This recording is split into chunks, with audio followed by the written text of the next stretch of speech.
नमस्कार श्रोता मित्रों, स्वागत है आपका मेरे यूट्यूब चैनल रश्मि की दुनिया में। आज हम BHDS 184 के एक और प्रश्न का विश्लेषण करेंगे, जो कि इस प्रकार है। रेडियो की भाषा कैसी होनी चाहिए? रेडियो की भाषा कैसी होनी चाहिए, हम इस पर आज प्रकाश डालेंगे। पहले तो रेडियो की भाषा सहज भाषा होना चाहिए। रेडियो की भाषा बहुत ही सहज होती है, क्योंकि सहज भाषा ही सभी को समझने योग्य है। अगर रेडियो की भाषा सहज ना हो तो श्रोताओं को समाचार अच्छी तरीके से समझ में नहीं आएगा। जरूरी है कि रेडियो की भाषा सहज ही हो। दूसरा क्या है? सरल भाषा का प्रयोग। हमें रेडियो में सरल भाषा का प्रयोग करना चाहिए, क्योंकि सरल भाषा ही सभी लोगों को समझ में आती है। इसीलिए रेडियो प्रसारण करने वाले व्यक्ति को चाहिए कि वह समाचारों का प्रसारण करते समय सरल भाषा का प्रयोग करें। उसके बाद प्रचलित शब्दों का प्रयोग। रेडियो की भाषा में प्रचलित शब्दों का प्रयोग किया जाना चाहिए, क्योंकि प्रचलित शब्द ही लोगों के समझ में आते हैं। इसलिए प्रसारण करने वाले व्यक्ति को चाहिए कि रेडियो का प्रसारण करते समय वाक्यों में प्रचलित शब्दों का प्रयोग करें, ताकि सभी लोगों को आसानी में समझ आ जाए। और उसके बाद है भाषा का स्पष्ट होना। रेडियो की भाषा स्पष्ट होना चाहिए, क्योंकि स्पष्ट भाषा ही लोगों के समझ में आती है। अगर हम स्पष्ट भाषा नहीं बोलेंगे तो आम लोगों को ये नहीं समझ में आएगा कि आखिरकार समाचार के माध्यम से क्या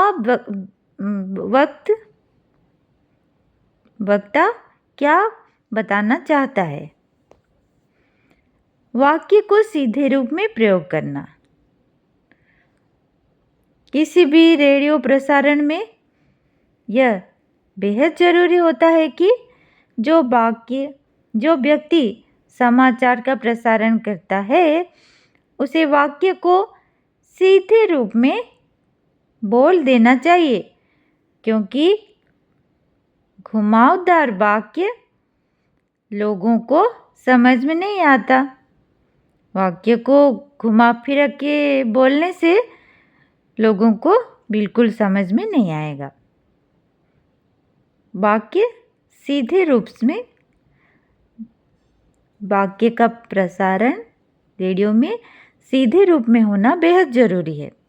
वाक्य का विस्तृत न होना, यानी कि रेडियो की भाषा में यह जरूरी होता है कि वाक्य को हम ज़्यादा विस्तृत ना करके,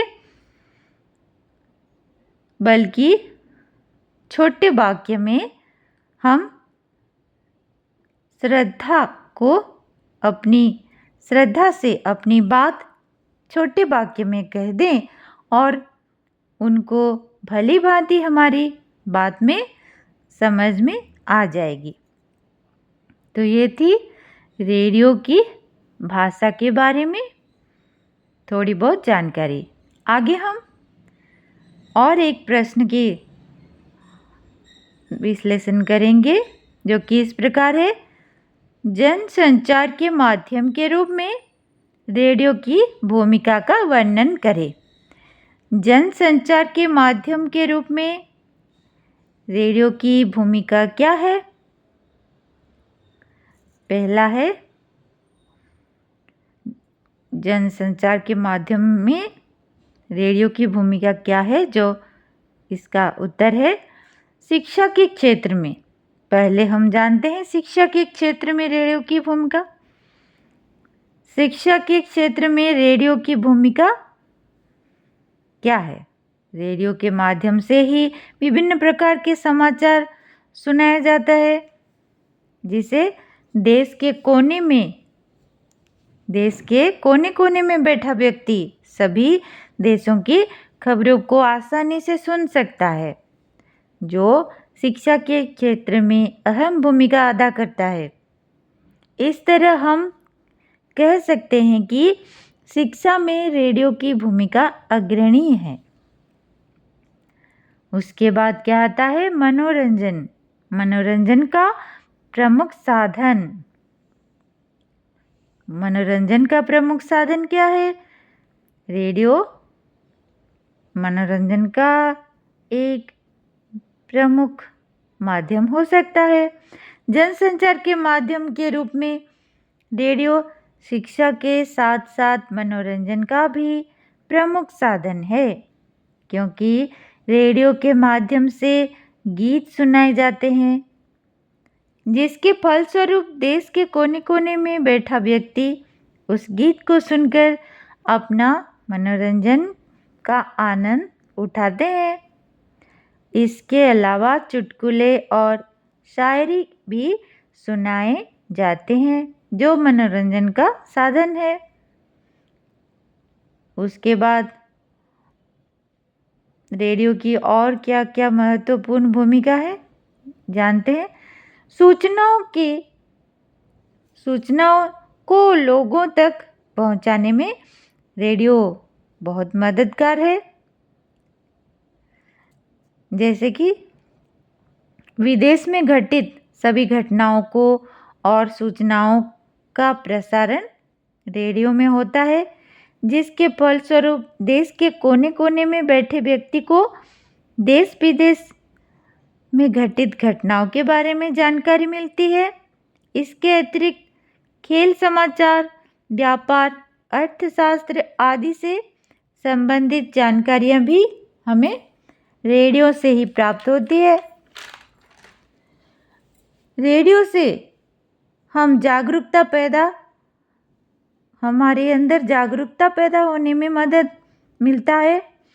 रेडियो जनसंचार के रूप में कहीं न कहीं लोगों के अंदर जागरूकता पैदा करती है।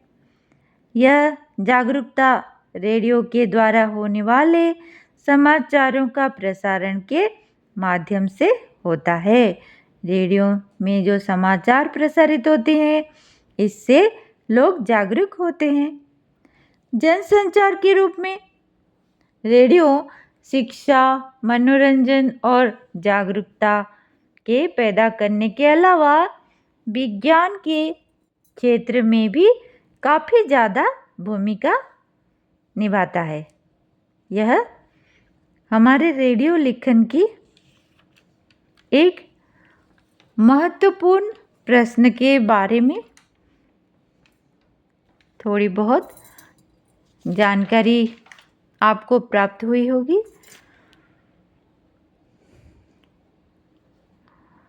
तो कृपया मेरे चैनल को आप सब्सक्राइब करें और दोस्तों में हो सके तो शेयर करें। अगले वीडियो में मैं आपसे फिर मिलूंगी। धन्यवाद श्रोता मित्रों।